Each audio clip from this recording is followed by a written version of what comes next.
Unit 3 Study Guide, questions 7 and 8. Okay, the directions say factor. Factor means to undo the distributive property. Distributive property was when we had something like this, 3 times x plus 2, and we'd say that that comes out to be 3 times everything in here. We would get 3 times x, which would be 3x. 3 times the 2 would be 6. So that would come out to be 3x plus 6. If you look at that, both of these can be divided by 3. And that's what we're doing when we're factoring. We're undoing this to come back to this. So problem 7, look at all 3 terms. What can they all 3 be divided by? That would be the greatest common factor. The greatest common factor here is 7. They can all be divided by 7. 14s would be 7 times 2s. Minus 7t, that would be a 7, a positive 7, times a negative 1t. And then a 21, that would be a 7 times 3.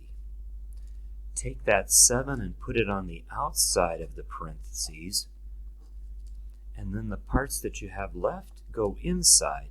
You would have 2s minus 1t plus 3. You can check this very easily. Look to see if it multiplies back to give you that original expression. It would. 14s minus 7t, positive 21. Yes, that works. That is the correct solution. That is this expression factored. Problem 8. This is a little bit trickier.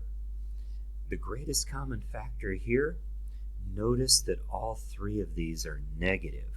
So we should factor out a negative number.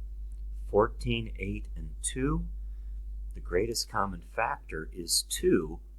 So this time the greatest common factor is 2, but since they're all 3 negative, we want to take out a negative 2.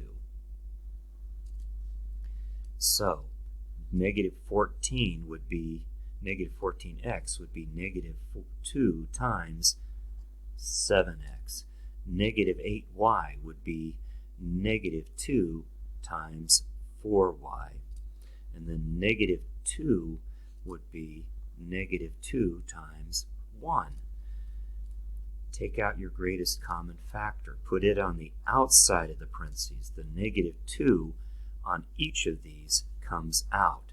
The piece that we have left goes inside the parentheses. We would have a positive 7x, or just 7x. We'd have a positive 4y, or plus 4y, and then a 1 that's left, and again it would be a positive 1, so we put it in as plus 1. And again, the check, negative 2 times 7x gives me negative 14x. Negative 2 times 4y gives me negative 8y. Negative 2 times 1 gives me a minus 2, or a negative 2. That is it. That is your solution. Okay, problem 7 and 8.